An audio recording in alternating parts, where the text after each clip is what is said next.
So you want to find out why you're easy to draw? Well, you've come to the right man, because there's no greater source of wisdom than a man with gigantism in his nuts. So attraction at a glance is aesthetic. When you look at someone you find attractive, what you consciously think is, damn, she bad, before walking away and never speaking to her again. Me too. However, on a deeper level, that phrase represents the 10th of a second your brain took to evaluate this person's health, competence, even personality, because that in a nutshell is attraction. And using the power of science, psychology, and divine intervention, I'm about to show you why you're nothing more than a pathetic, worthless monkey. Part 1. Facial attractiveness. Facial attractiveness is a bit of a nuanced topic. Some people argue that looks are subjective, while others suggest that there's a science to an attractive face. And here's the thing, looks are subjective to a degree, because while you may be someone who likes big noses or sleepy looking eyes, it's no one's preference to like crooked teeth or pimples, because facial attractiveness is a signal for health. For instance, bright, clear eyes with a white sclera suggest a strong immune system, as infections or fatigue can create discoloration of this feature. Full lips are considered a sign of youth and vitality, and are linked to good blood circulation.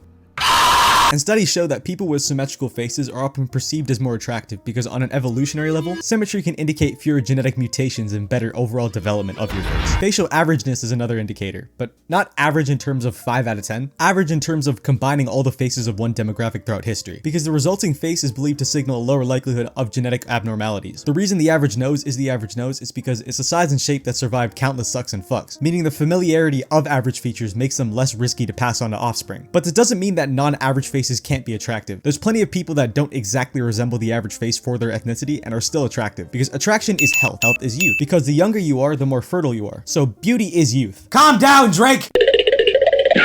And our attraction to these facial traits guide us towards potential mates who are not just aesthetically pleasing, but also likely to have stronger immune systems and better overall health. But KD, if that's the case, then how the hell did this uncanny motherfucker pull her?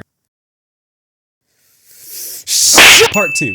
Dimorphism. Sexual dimorphism, put simply, is the physical differences in genders of a given species, and is a result of our intersexual mating dynamic, where men would compete for resources to attract women, and women would select mates based on the pool available to them. And humans, along with other mammal species, are sexually selective in this way because although females can and have participated in hunts, they also become vegetables for 9 months after smashing pissers with a man. Therefore, in order for a woman to consider a man as a potential mate, he has to be able to provide in the event of pregnancy. And because of this, women look for signs of masculinity in men. For instance, more pronounced jawlines and prominent cheekbones in men are often associated with assertiveness and dominance, traits that can be attractive to those seeking confidence and leadership qualities in a partner. On the other hand, softer, rounder facial features commonly seen in women, such as fuller cheeks and smaller chins, are linked to feminine characteristics such as empathy and warmth, which makes the person seem more trustworthy rather than dominant. Dimorphism extends to the body as well, as a taller, more muscular, and broader physique is often associated with strength and capability, which gives further signaling to a woman that a man is capable of providing. On the other hand, a more curvaceous figure is linked to fertility, as wider hips, higher natural body fat levels, and tig old biddies are valuable for reproductive success. Now here's a question. If masculine features are attractive in men, why aren't women obsessed with the Giga Chad in the same way they are with someone like this? Because masculinity is ugly. Kind of. Part 3. Personality. The human brain has learned over millions of years of natural and sexual selection that certain visual traits are signals for more important traits, ones that will aid in survival and reproduction. You may not realize it, but all humans are attracted to femininity. And the reason for this is because humans are what biologists call socially monogamous, where we live in pairs but still retain attraction to people outside the relationship. This development was around the time of Homo erectus, by the way. Before this, polygamy was a part of our mating dynamic. However, human babies take a fuck ton of time to fully mature, so the investment for parenthood is large. Therefore, it's more advantageous for males and females to pair bond and share the burden of raising offspring. Because of this, infidelity is a risk for both genders. Thus, we seek feminine personality traits such as sensitivity, empathy, being caring, and nurturing, because mating with someone who possesses these qualities are advantageous for survival of you and your bloodline. But masculine personality traits are in some ways a threat to social monogamy, because masculinity is dominant, it's independent, rebellious, and at times dangerous. However, unlike men, women have evolved to be attracted to masculine traits, thus masculine features as well, because if they weren't, her and her child wouldn't even make it past the first trimester. So while men are attracted to women who are as feminine as can be, women may seek partners who exhibit moderate levels of masculinity without the risks of cheating associated with more pronounced masculine traits. This is why you'll find that women won't be attracted to the Giga Chad in the same way they are to someone like young DiCaprio. Going for slightly androgynous looking men signals a possibility for feminine traits, while still having some masculine qualities, thus getting the best of both worlds in terms of long-term success and attraction. But by this logic, does that mean that women who cheat are masculine? Shit, maybe. Part 4.